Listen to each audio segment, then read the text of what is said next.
Buenas tardes. En este video trataré los procesos administrativos a través de un mapa mental, como iniciativas diferenciadoras del futuro, que en la estructura sería un conjunto de normas o el reglamento interno de la empresa.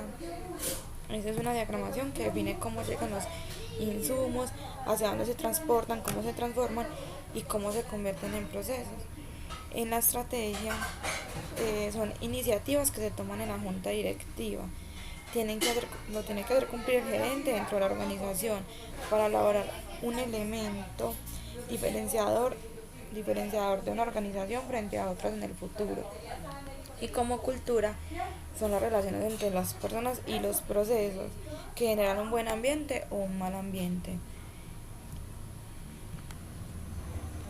Ahora pasaremos a explicar como la dirección, liderazgo, motivación y comunicación.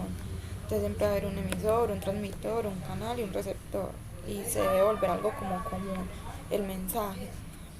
Eh, Hay pues barreras de la comunicación que hacen que no haya pues una buena comunicación, que es el rumor, las ideas preconcebidas, interpretaciones personales, prisa, urgencia, desatención, desinterés, emoción o conflicto, y de pronto la motivación es como mal interpretada. Hay unos mandamientos de una buena comunicación, que es aclarar las ideas antes de comunicar, examinar el propósito de la comunicación, considera el conjunto físico y humano, eh, se debe consultar a otras personas, la manera de comunicar, ayudar al oyente, acompañar su comunicación, comunicar para hoy y para mañana, asegurarse que sus acciones apoyen su comunicación y procurar hacerse entender pero que entiendan también. Hay una percepción selectiva, que es el proceso mediante el cual cada uno escoge y selecciona los diferentes objetivos estimulados que llamen su atención. Hay pues varios tipos de liderazgo. El liderazgo es el poder de ejercer influencia en los demás. Entonces hay varios tipos. Entonces está el autocrático, que es dominante, imparte órdenes, temido por el grupo, produce pero afecta al equipo generando tensión funcional. El liberal, brinda libertad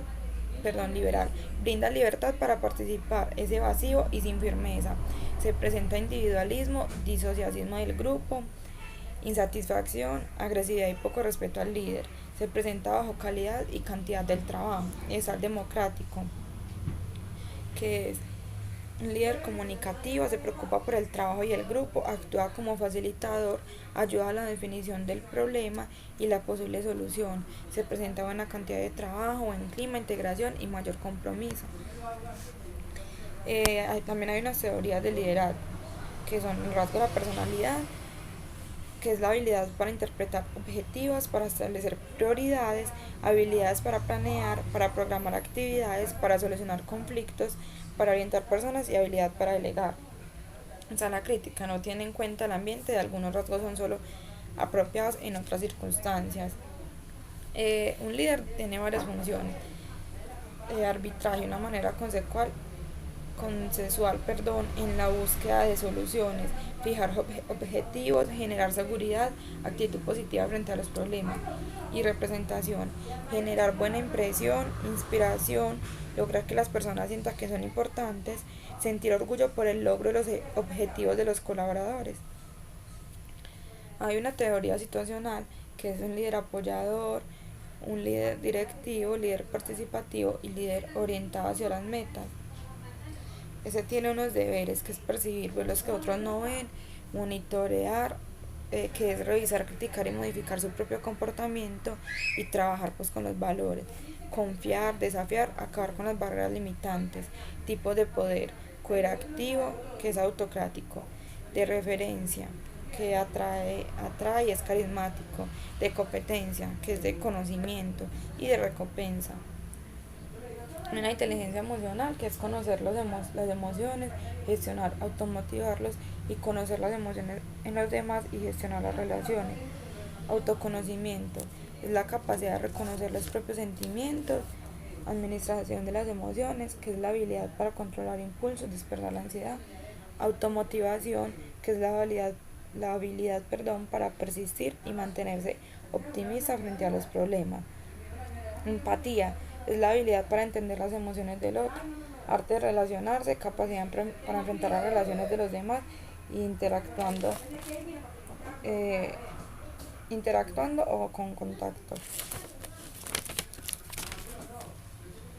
Aquí entonces como estructura puse posición del gerente en la jerarquía organizativa, la estrategia, objetivos departamentales, y como cultura puse las habilidades y capacidades naturales.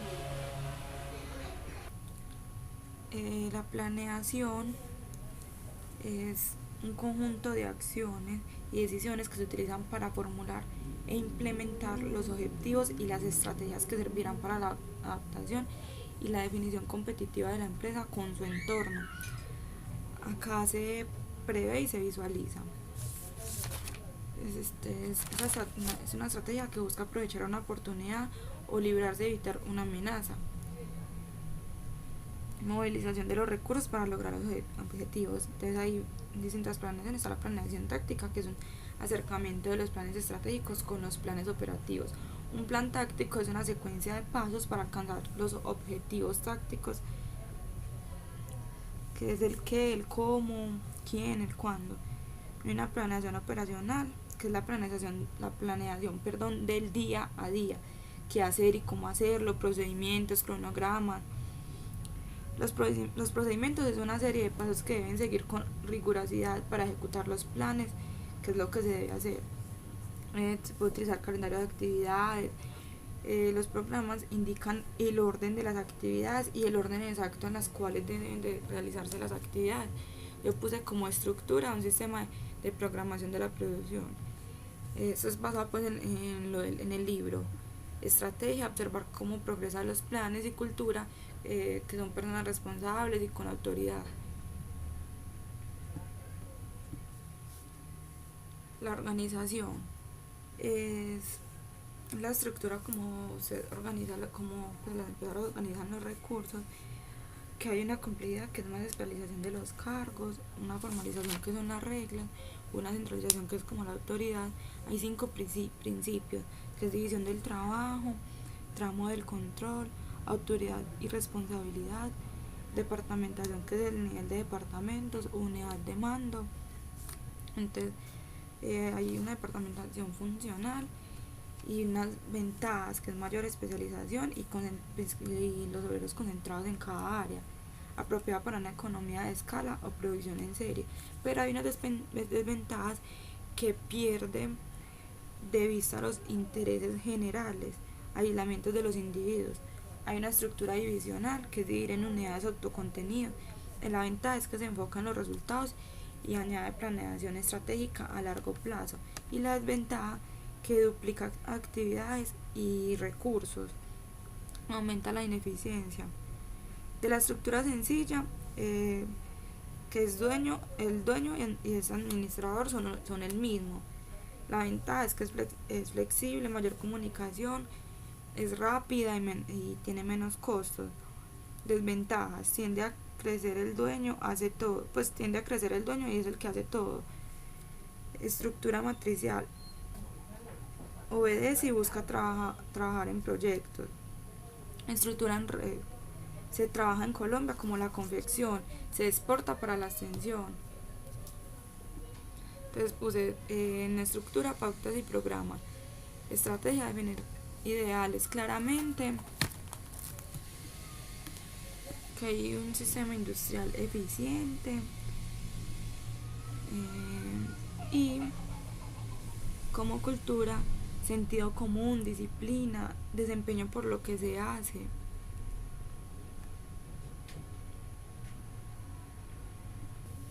Y el control es el que permite medir y orientar lo planeado, que aumenta la participación en el mercado. Un control de la gestión debe iniciar con el establecimiento de estándares, debe evaluar el desempeño de lo que se está haciendo. Entonces repito, debe evaluar el desempeño de lo que se está haciendo. Debe comparar constantemente el desempeño con el estándar establecido. De las novedades deben derivarse acciones correctivas. Un sistema de control eficiente tiene las siguientes características: precisión, economía, comprensión, ubicación estratégica, oportunidad y flexibilidad. Hay otros factores que deben tener en cuenta, que es definir qué queremos controlar, cómo lo haremos y cuál es la meta. Adaptarse a una cultura de la excelencia basada en el autocontrol. Se debe trabajar alineados de la dirección general.